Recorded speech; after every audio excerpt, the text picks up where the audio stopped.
My name's Eli Delaney, and I have the honor of meeting some pretty cool people. These are the entrepreneurs, the artists, the creatives, the game changers that are making a positive impact in the people that they meet. And I'm a firm believer that the people that you meet can get you anywhere you want to go. And this show is my way of sharing them with you. It's my way of also helping you meet cool people. All right, welcome back to the show. Eli Delaney here, and today's guest is somebody I have recently got the opportunity to hang out with. We are both in the Success Champions group, which we've had several guests from Success Champions because that's like where I meet the coolest people. Let's just be honest. It's a cool place to hang out. But this week last week, actually, I had the opportunity to have an amazing conversation with Camille Diaz. And I'm going to tell you a little bit about her. She brings zombiepreneurs back to life. She's a coach. She's a financial professional, connector, podcaster, author, and speaker, doing all the things. And her desire is to help inspired entrepreneurs design a path towards happiness, harmony, and financial security. So, Camille, welcome to the show. Hey, thank you, Eli. So glad to be here. So, you and I got introduced by Donnie Bolvin, which is pretty much a "you guys need to talk" kind of thing, because that's how he usually does it. Yeah, pretty much. And we hit it off immediately. First off, we're both. This could be a very fun show in a different direction for the fact we're both geeks. Okay. Yeah. Oh yes. We're very, very much geeks. So we're talking Ren Fair stuff and all kinds of fun stuff. So you help zombiepreneurs. Let's talk about that for a second. Yeah. So I don't know how things were when you grew up, but the primary message that I got if I wanted to be successful at anything, there was one formula. And that one formula is work harder. Mm-hmm. Did you ever get that formula too? Oh, yeah. Yeah. Okay. Yeah. And even when I started Entrepreneur, I thought that was what I was supposed to do. So I was the best at working 18 hours a day and putting myself in the hospital. That's right. Yes. Yes. I have also been really good at that. I don't know. I have also put myself in the hospital doing it. Yes. Mm-hmm. I was champion at consistently working really hard, spending lots of hours, completely burning out, and becoming a zombiepreneur. I'm just going forward and doing the work because I think that's what I'm supposed to be doing without taking a look at, is this the right work? Am I making progress? Am I getting the results that I want? And did I do anything else in my life besides just work? Did I see my family, my spouse, my friends? Did I take a vacation? Did I, none of that stuff was happening for me. And so I had to figure out, how do we not do this? And that's what I help other people do, is bring those zombiepreneurs back to life, get them to be true optimizers where they're actually using their time effectively and they know what they want and all of that kind of stuff. I love it. And that is, you are talking my language. You and I talked about this. We're both in that. I am the automation guy. Everything I do is about what as automate, delegate, and delete. I call that entrepreneur ADD. That's the stuff you should have, right? Yes. And the idea behind this is that we come in the spot of the hustle culture where it's like it's a badge of pride to work yourself to death. And I think, society as a whole is starting to shift away from that. And I do believe that there is a extreme pendulum going the other direction that I'm not a fan of, which is, we're going to do no work and expect to make $1 million doing that. But there's a happy medium point in there somewhere where we should be able to, okay, I don't have to do it all myself, and I don't have to say yes to everything. I know that's something I was looking through your LinkedIn, and I saw you did a post about that just recently, about it's okay not to say yes to everything, because there's a point where sometimes you're just doing too many things. So let's dive into that a little bit. When clients come to you, what are some of the biggest pitfalls that they've fallen into? Yeah, absolutely. So that saying yes to everything is definitely one of them. And what I like to encourage people to do is really hone in on their priorities. When you know what's most important to you, it becomes really easy to make that decision of, yes, this fits, or nah, that's not it, and then just say no to it. But when we're not clear on what the priorities are, it's really hard to make the decision because we get stuck with that FOMO, right? The fear of missing out. Oh no, if I say no, then I might miss a thing and I don't know, because you don't know what the priority is, and you're not sure what you're going to do. I want to give a little example here because people don't think about priorities in a certain, they think about big priorities. Oh, family or friends or whatever, my business, things like that. Think about, and I've tested this a couple times for science just to make sure that, you're sitting there and you've got an important thing, 8 o'clock the next morning. So you're like, I got to go to bed early. Okay, I'm going to go to bed early. And then you watch your favorite show and it ends on a cliffhanger. And so you watch the next episode. And you watch the next episode. And maybe one more after that. And the next thing you know, instead of going to bed early, you're going to bed at like 2 a.m. and your appointment's at 8. And you're not going to be refreshed and you're not going to be rested and you probably won't have time for breakfast and you're going to be a hot mess when you get there. Right. What was the priority? Was it being ready for that meeting or was it watching TV? Right. Honestly, the priority at that point is you're watching TV. That was more important to you at that moment. That was more important at the time. And so as entrepreneurs, we are making decisions about what priorities are all the time. And if we're not super clear on the priority up front, ahead of time, when it comes time to flip off the TV, well, do I want to be rested for my meeting or do I want to watch this episode? And we aren't actually answering the question. We're just doing the zombie thing and keep going wherever we're going. We're going to make a decision that doesn't serve us and doesn't move us forward. Right. And I think it's really critical that people stop and think about this. Cause like with my clients, I'm always telling them is like, number one thing you need to look at is this moving the needle where you want it to go today? Because there's a million different things. So I do a lot of stuff around the marketing world for my clients and helping them build campaigns and all the different things they need to do for outreach and all that kind of stuff. And we as entrepreneurs, and it's part of our DNA, we have shiny object syndrome like there is no other. It's like, and of course, as marketers, there's 101 different ways that we could possibly market ourselves and different tactics and different platforms and all that stuff. And I'm always telling clients, and I heard this years ago, the term just in time, JIT. It's just in time training, because a lot of times we get into, well, I need to go sign up for this program and this coaching program and that course and blah, blah, blah. Next thing you know, you have 500 different things that you just don't have time to complete it all, let alone the fact the whole goal of having them is to help grow your business, which isn't happening because you're too busy watching videos. And I'm like, you need to focus on JIT, just in time. What's the one priority, the one thing that'll get me the furthest today? And let's learn that. Let's do that thing. When it's up, it's running, and it's working.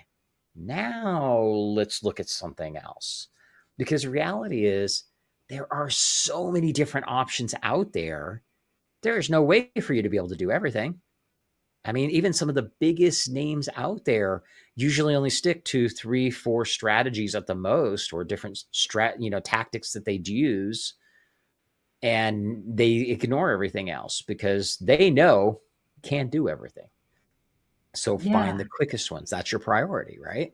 Right. Find the one that's working. Find the thing that's going to make the most sense. And like you said, ignore the other stuff. That is so hard for entrepreneurs to do. Like we want to be in all the things. We don't want to miss anything. We always want to know what's going on. And we're always wondering, is this better? Is that better? I don't know. Should I do that?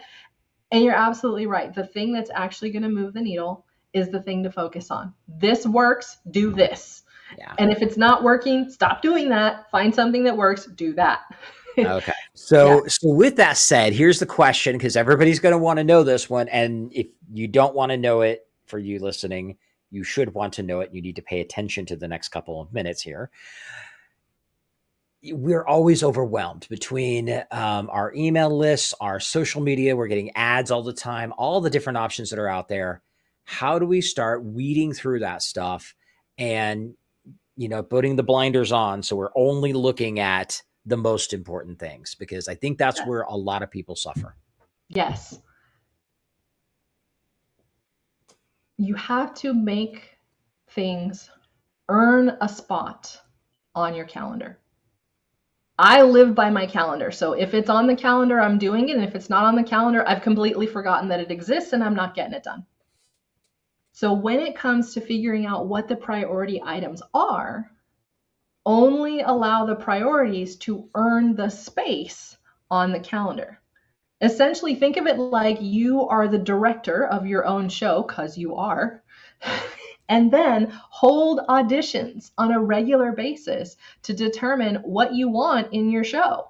Is it going to be a good show with lots of great performers and great things happening? Is it going to be a mediocre show with sort of kind of okay stuff? Or is it going to be a terrible show where all the actors don't know their lines and they've just screwed up everything? So once you know what those priorities are, only allow priority items to have space in your calendar. If it's not a priority item, don't schedule it. Don't put it in there. Just, okay, that's not a priority. We're not going to do it. Maybe we can put it on a someday list, but we know Sunday's not a day of the week. So schedule the most important things and drop the rest of the stuff. Because you'll see once the schedule gets full, you're like, oh, I don't really have time for this other stuff. That's one of the mistakes we make a lot as entrepreneurs, is we think we can fit everything into a limited container of time. You cannot fit everything into that limited time frame that you wish to work, which leads us to that working harder, working more hours, more, not the way to go. Instead, do a better job of filtering, hold those auditions, only allow the most important things to earn a spot on the calendar, and don't let the other stuff in. Just, it's not important, so we're not going to do it. I love that. And for those of my clients that are listening, I told you so. Yeah. So I always like to call them out and stuff like that, because it's like, okay, this is the kind of stuff that we talk about quite a bit, and I think it is critical. I know for a while there was a lot of people that I knew, and I don't know if it's as big, because I think I'm talking to a little bit more elevated group of people now than where I was a few years ago. But I know people that are like, oh, I just can't live by a calendar because it's so constricting and all that. I'm like, no. You're missing the entire point of the calendar. The calendar is to free you up to do the stuff you want in the time frame and get the results you want without just drifting. I mean, I don't know. Have you ever read Outwitting the Devil? It was a Napoleon Hill book. I highly recommend checking it out. And it was brilliantly talked about. It was basically the premise of it. If you know Napoleon Hill and Think and Grow Rich, he used to have his masterminds, and some of them were virtual. He would basically think about a conversation. If he was going to talk to Abe Lincoln, what would Abe say, type of situation. Mm-hmm. And at one point he wrote a book about a conversation he had with the devil, and how does the devil take control of humans. And it was really cool, because people are like, okay, this, at the time, they wouldn't even release it because it was way too fringe for the time. They released it several years ago. Sharon Lecter actually was basically recruited to redo the book and basically put her interpretations for modern language and all that kind of stuff. But the biggest thing that I saw in that was the biggest thing that causes him in that book, the concept of the devil having control over humans, was humans drifting. And that's like, we're just running, as you call it, like a zombiepreneur, only it's everybody, whether they're an entrepreneur or not, but they're just going through life. They're not directed. They're not focused on those things. And when I read that was a major aha point for me, because I realized that's where I excelled, were the things like, okay, here's my goal. Here's the things I need to do. Here's the action steps. I need to get them on the calendar, and I'm just plugging away with them. And next thing I know, I'm a massively productive. Like, I was at one point, I'm getting more done in the first day of the week than I was all week long prior. Yes. And it was because I focused on getting, okay, here's the tasks at hand. Here's the things I need to do. So when people come to you, are they in that position where they're just like, oh, I can't really stick to a calendar or anything like that? Are you getting people that are using a calendar, but they're not really using the calendar? Where are they when you usually talk to somebody? Probably the second one, using a calendar, but not really using a calendar. Okay. Yeah. Yes. Typically everything is on it. Like everything that doesn't matter is on it. They've put all of the networking events from all of the places and all of the things, like literally all the networking events are on there. There's never going. And then they go ahead and book other appointments on top of it. And they're like, well, if I don't have an appointment, I'll go to this event. Well, if I don't have this, I'll go to this event. It's like, whoa, you have just overloaded the situation, overloaded your brain, made it feel like you've got way too much happening, way too much going on, and there's no way that you could possibly do all these things. And now every time you see your calendar, you enter this state of overwhelm. You enter this feeling of like, oh my gosh, I have so much to do and I can't do it. And that can be kind of paralyzing. You look at this big, massive list or this really full calendar, and you're just like, I don't think I can get through it. When you actually pare it down and really use the calendar, only put the important stuff on there, only put what you can actually get done in that amount of time, really have the important items, the priorities there, and get rid of all the fluff and the things you're never going to do, then you really do, like you said, make that progress. You get more done in a day than you got all week. You get more done in your week than you were getting in a month if you're really following that. And yeah, you might get exhausted by Thursday, but you probably got so much done you don't have to work on Friday, things like that. So it really, when people come to me, they do often have a struggle with their calendar where they have not necessarily optimized the way they're using their time. They've just kind of got it scattered. They've got a lot of things in there and they're super frustrated with what's going on, but they don't know how to fix it. They've tried every plan under the sun. Well, this one said blocking. Well, this one said colors. Well, this one said this. I'm like, whoa, and we go backwards to the priorities and then put those in first and schedule the other stuff around it. Yeah. And as you started describing that, the different methodologies for creating the calendar, the first thing I think of is like, rainbow vomiting, because that's really what it ends up kind of sounding like in a lot of situations. Okay. So I do have, you said a couple of things I think are really important with that. Because I've been guilty of this in the past and I see a lot of people doing this. I try not to do this as much now.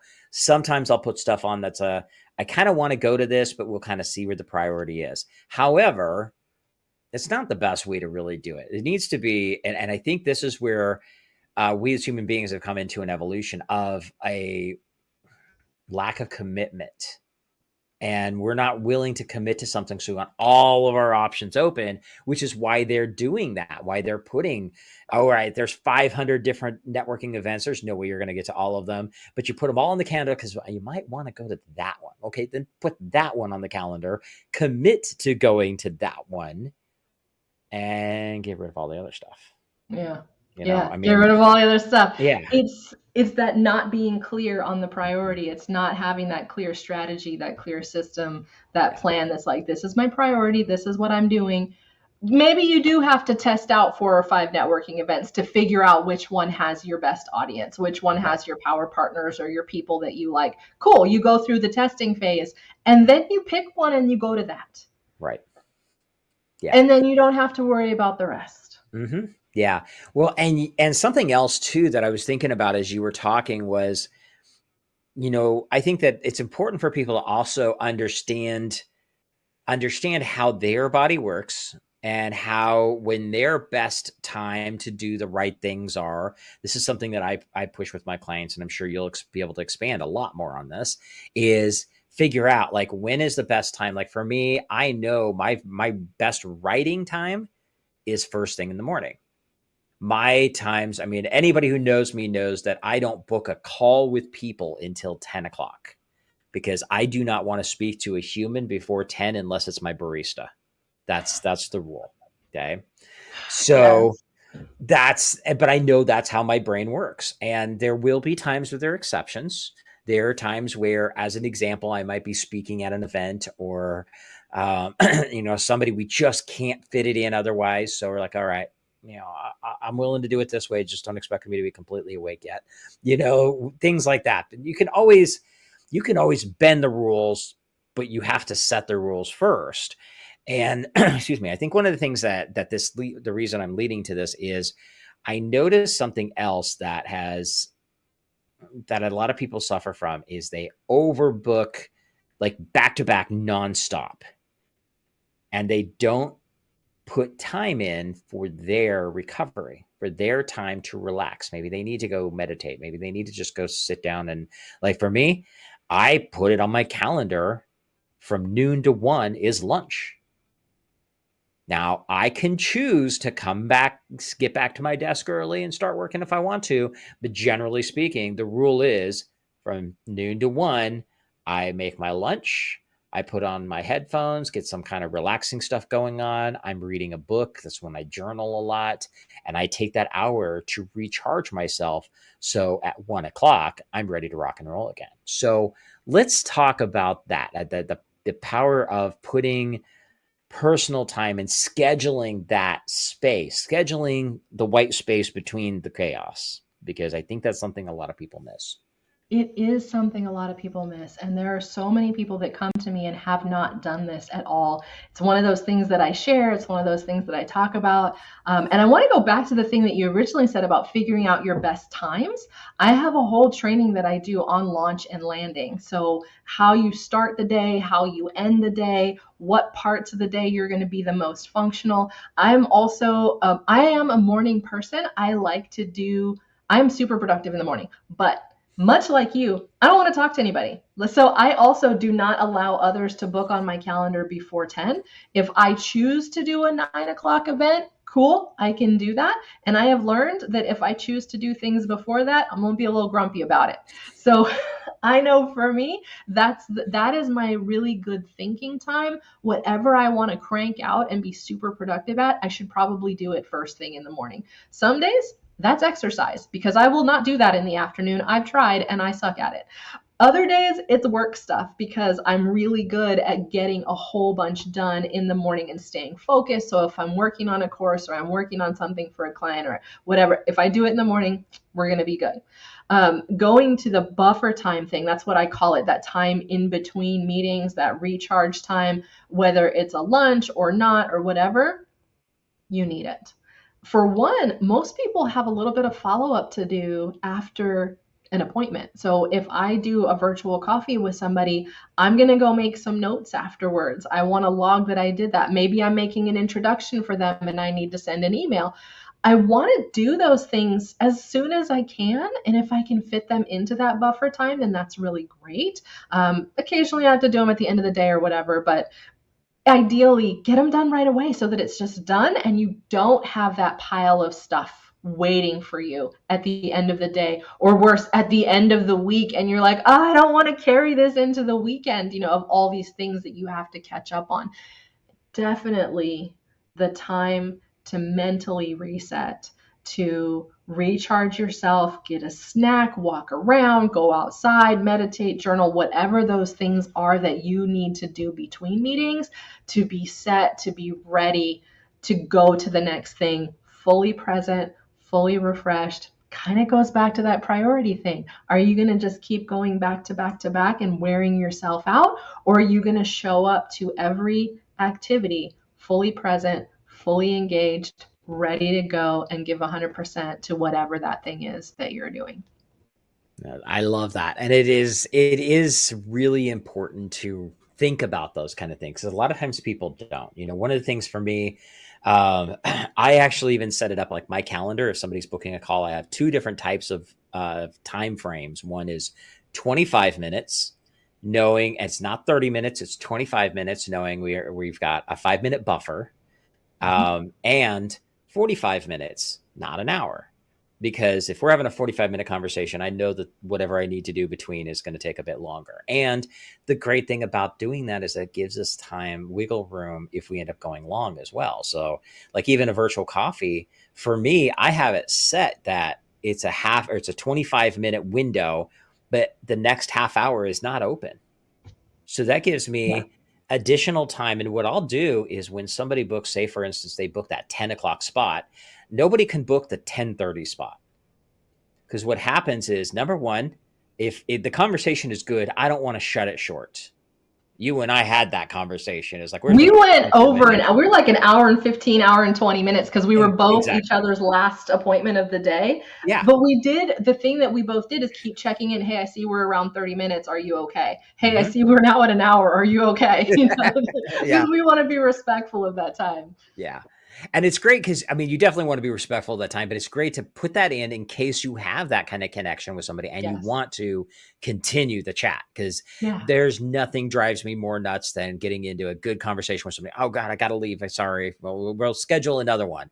And then by the time you get back to it, you've lost the momentum. When you're, I mean, Lost if the you're in the room. magic. Yeah. Yeah. So, Yeah. um, so that's one of the things is I will cut it short with the idea of having that extra space. But the great thing is, like, if you're doing a half-hour call, break it down to 20 or 25 minutes. So you got that buffer room, but don't book the next half hour because that gives you time to do that follow-up, go use the restroom, reply to emails. I mean, that's a great time to open up real quick, just make sure there's no fires, reply to those things. And you got a limited time, no more than a half an hour to do all these things. Yes. So you're going to fly through them pretty quick, but it's a space filler kind of thing. And Mm-hmm. it gives you that relaxation. It's like, okay, I don't have to push about this. And if you don't have anything to do, cool. Close your eyes and just relax for a few minutes. Yes, But you've I got that break. fully give my clients permission. I also schedule 30 minutes Mm-hmm. buffer time between, because if, like you said, if it runs over, if I want to send something, if I like to get out of the chair, I don't want to sit here for 3 hours straight. So Mm-hmm. even if I have nothing, but I give my people full permission. If you did your follow-up and you still have 10 minutes left and you want to scroll social media mindlessly and spin around in your office chair, do it. Yep. Do You it want to because go it's watch gonna cat videos? Go relax for your it. brain. Just go for it. It's okay. It's totally okay because that is now your free time. You can do whatever you want to do during that time. You want to return phone calls? Perfect. If you want to, check your email, great. You assigned yourself the follow-up. Get that part done. Once that's done, if you've got 10 minutes left, you do whatever you want. You can go to the Mm-hmm. bathroom, you can get a snack, you can go outside, you can scroll I don't care what you do. Do whatever you want because Right. you've created free time for yourself.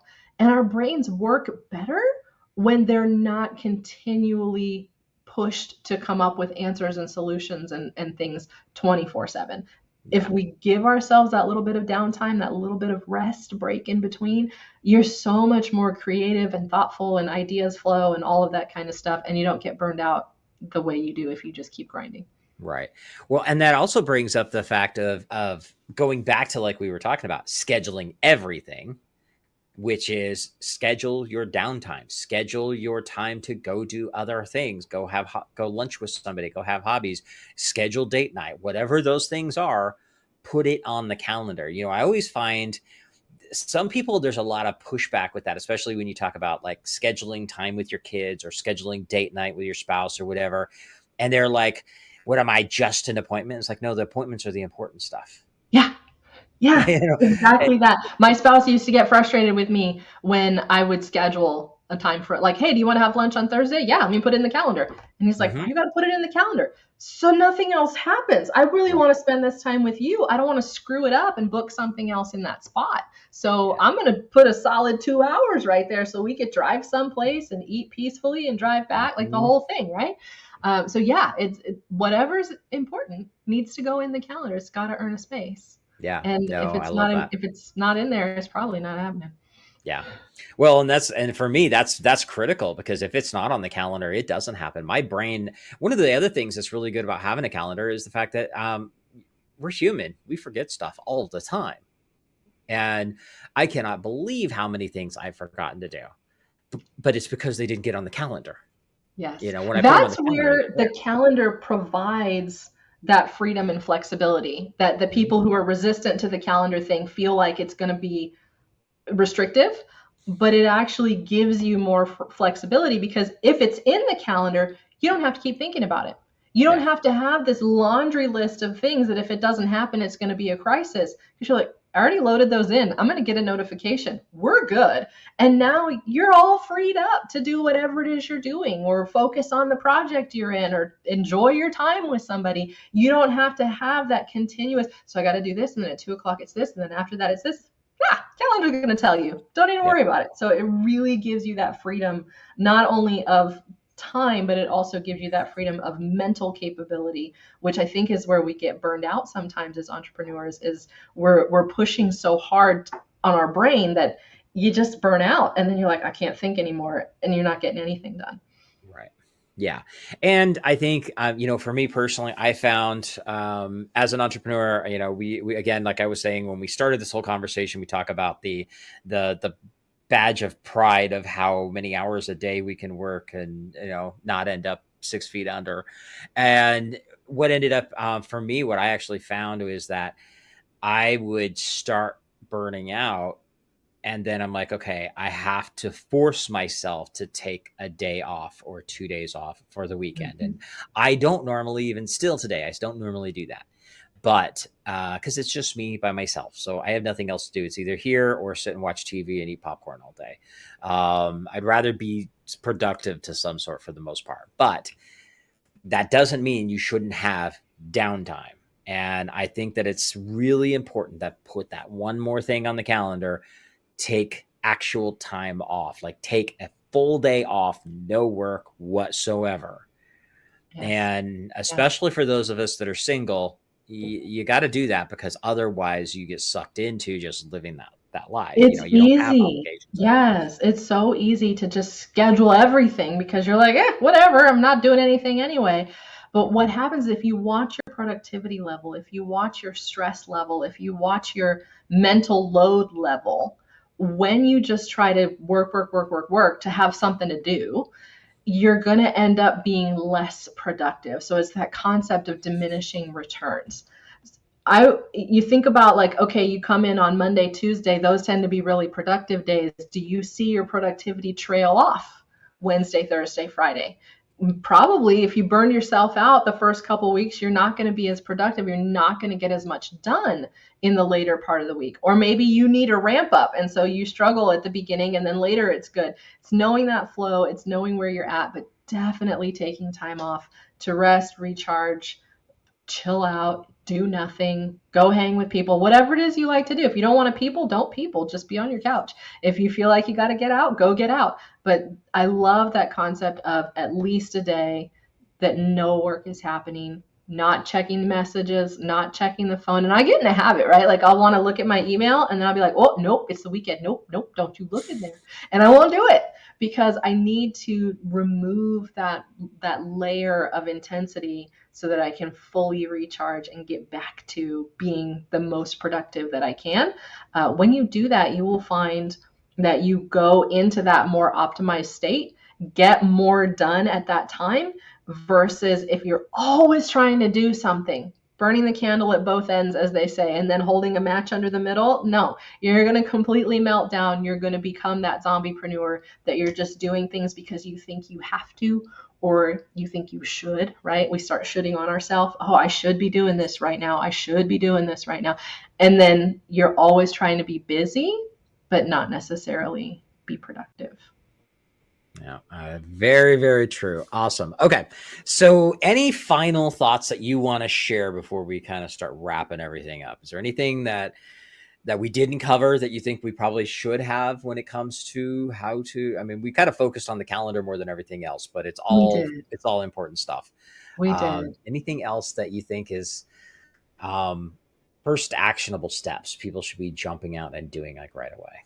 Yeah.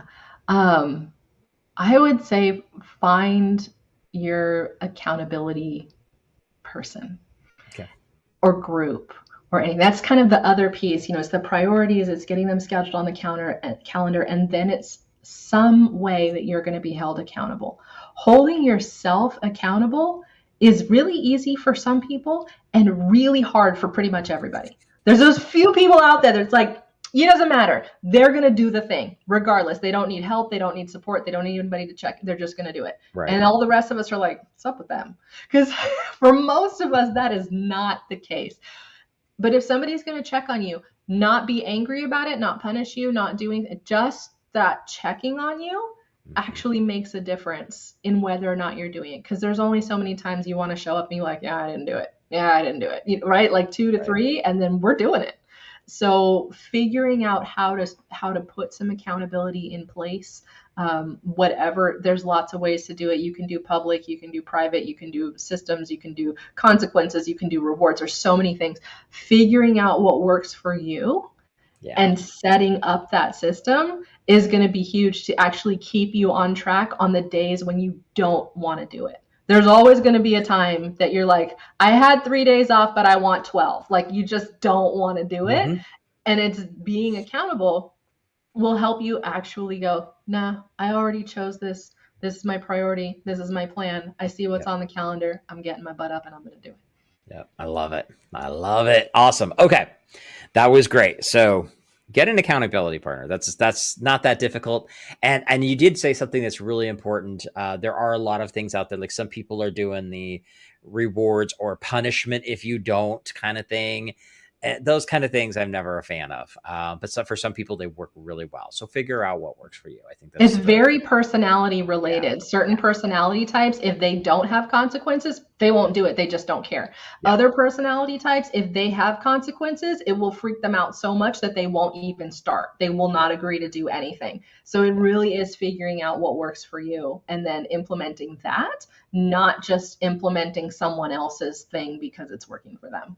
Got it. Love it. Awesome. Okay. So as we start wrapping up, I got 2 final questions for you. Last question will be, how can people get a hold of you? That's the easy one. But the other question here is, this is the Meet Cool People show. So I'd love for you to share, what does Meet Cool People mean to you? Yeah, I feel like Meet Cool People means to me finding your people. Finding the people you believe are cool, the ones that you love to talk to, that you want to hang out with, because being an entrepreneur is hard and scary. It can feel really lonely, and not everyone gets it.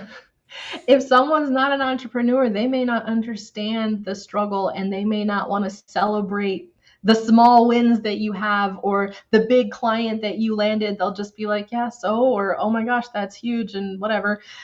Find your cool people. Find the people that you mesh with. Develop that support system so that they are there when you need them and that you are there when they need you. That's what I think. Brilliantly said. Love it. That is awesome. Okay. So how can people get a hold of you? Because people are going to want to find out more about what you got going on and how you could potentially help them out. Yeah, so I have a podcast, The Real Deal with Camille. So check out that on wherever you get your podcasts. I share tips for entrepreneurs on there. And a great way I'd love to share with your guests is my free masterclass. It is how to get more done and make more money without working more hours. So literally all the things we've talked about today, but there's more stuff in there. I share my optimized success formula. I share my 3-step framework for, how to optimize your business and all of that stuff. And it is at CamilleDiaz.com/masterclass. So awesome. That is probably the best thing to check out. Go find that, go get in it, go watch it. Lots of great information in there that you can grab from me for free. Awesome. Love it. And of course, we will put the show notes, put that in the show notes so people can find you, all that kind of fun stuff.